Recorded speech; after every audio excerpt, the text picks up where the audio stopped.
গণমাধ্যমে পেশাদার সাংবাদিকতার উজ্জ্বল স্বাক্ষর রেখে সম্মাননা পেলেন ডেইলি সানের দুই সাংবাদিক। এসএমই খাতভিত্তিক রিপোর্টিংয়ে গুরুত্বপূর্ণ অবদানের জন্য রফিকুল ইসলাম ও মৌসুমী ইসলাম জিতেছেন SME foundation ERF media award 2025। রাজধানীর পল্টনে ইআরএফ কার্যালয়ে আয়োজিত এক অনুষ্ঠানে তাদের হাতে পুরস্কার তুলে দেন অন্তর্বর্তী সরকারের অর্থ উপদেষ্টা ডক্টর সালাউদ্দিন আহমেদ। এসএমই সেক্টরের ব্যাপক সম্ভাবনা রয়েছে আমাদের, বিশেষ করে এক্সপোর্ট পটেনশিয়ালটা। তো আমরা সেইটাকে সম্ভাবনাটা কাজে লাগাতে পারি না নানান কারণে। কারণ এসএমই যারা আছেন ক্ষুদ্র ব্যবসায়ী, তাদেরকে সেভাবে প্যাট্রোনাইজড করা হয় না, যেটা জাপান, মালয়েশিয়া সহ অন্যান্য দেশ করে। মূলত বিশ্বের বহু দেশেই এসএমইর উপর ডিপেন্ড করে, তারা অনেক উন্নত হয়েছেন। তো আমাদেরও সেই সুযোগ আছে। বাংলাদেশের যেহেতু ম্যান পাওয়ার অনেক, তো আমরা সেটাকে ইউটিলাইজ করতে পারি। বাংলাদেশে প্রচুর স্টুডেন্ট বিশ্ববিদ্যালয় থেকে প্রায় 22 লক্ষ প্রতি বছর বের হয় যারা জব মার্কেটে প্রবেশ করেন, কিন্তু আমরা সবাই চাকরির পেছনে ছুটে। অর্থাৎ আমরা তাদেরকে ব্যবসায়ীর মনোযোগ সৃষ্টি করতে পারি যদি তাদেরকে সেভাবে প্যাট্রোনাইজ করা যায়। আমার আসলে খুব ভালো লাগছে। আসলে পুরস্কার পেতে কার না ভালো লাগে, আর সেটা যদি হয় কাজের স্বীকৃতি, তাহলে কথাই নাই। আর আমার ডেইলি সানের কথা বলবো যে আমার এখানে প্রতিবেদনটা আমি লিখেছি, কিন্তু প্রতিবেদনটির পিছনে আমি ঢাকার বাইরে গিয়ে যে কাজ করেছি এই সুযোগটি কিন্তু আমাকে কর্তৃপক্ষ করে দিয়েছে, যে ঢাকার বাইরে যে 2-3 দিন কাজ করার অনুমতি।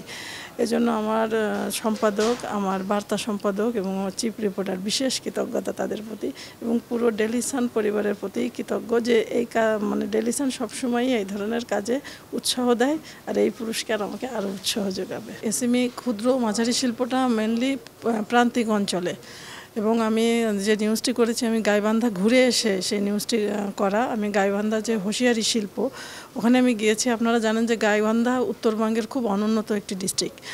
ওখানে গিয়ে আমি দেখেছি ওনাদের প্রধান সমস্যা যে মানে তাদের প্রশিক্ষণের প্রচুর অভাব। তো তারা এসএমই ফাউন্ডেশন সহ সরকার থেকে বিভিন্ন সহায়তার ফলে দেখা গেছে যে প্রযুক্তির মাধ্যমে যে জিনিসগুলো তারা হোশিয়ারি যে শিল্পটা আগে হাতে তৈরি করতো, সেটা তার মানে আগে হাতে তৈরি তাঁত শিল্পর জায়গায় আপনাকে লুম মেশিন সহ বিভিন্ন মেশিন দিয়ে তারা শীতের যে পোশাকগুলো সেগুলোই তৈরি করে। সারা বছর তারা শীতের পোশাকই তৈরি করে, এবং এই শীতের পোশাক সারা বছরের বেশিরভাগ বিক্রি তাদের হয় শীতের সময়টা। তারা বলেছে যে শীতের 3 মাস তাদের সর্বাধিক বিক্রি। আমরা একদম প্রত্যন্ত অঞ্চলে বিভিন্ন উদ্যোক্তাদের সাথে গিয়ে কথা বলে জানতে পেরেছি যে তাদের প্রধান যে সমস্যা, একটা মেশিন আনলেই তো হয় না, আপনি যে কোনো প্রযুক্তির ব্যবহার তো জানতে হয়।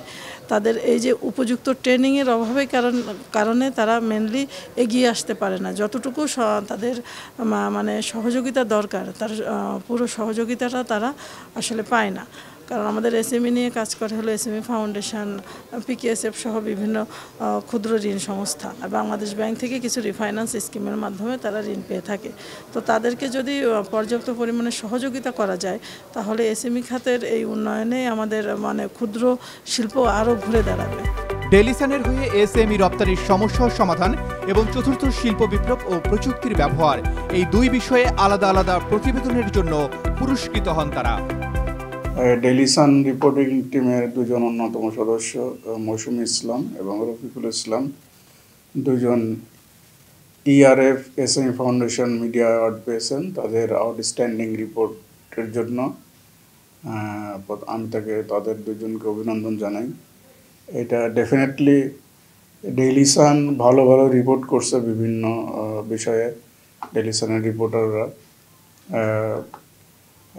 এই অর্জনটা সেইটারই একটা প্রমাণ আমি মনে করি।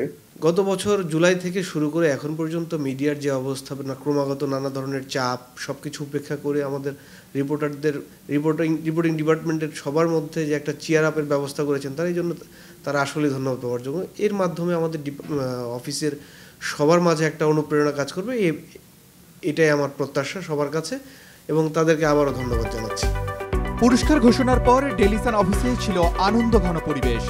সহকর্মীরা ফুল দিয়ে 2 সাংবাদিককে শুভেচ্ছা জানান। ডেইলি সান পরিবারের এই অর্জন শুধু গর্বের নয়, সাংবাদিকতার মান রক্ষায় অঙ্গীকারেরও প্রতিফলন। এসএমই খাতে আরও গবেষণামূলক ও দায়িত্বশীল প্রতিবেদন উপহার দিতে চান রফিকুল ও Mousumi. Arman Ali, Daily Sun. For more updates, follow us on Facebook, subscribe our YouTube channel, get the latest update on www.daily-sun.com.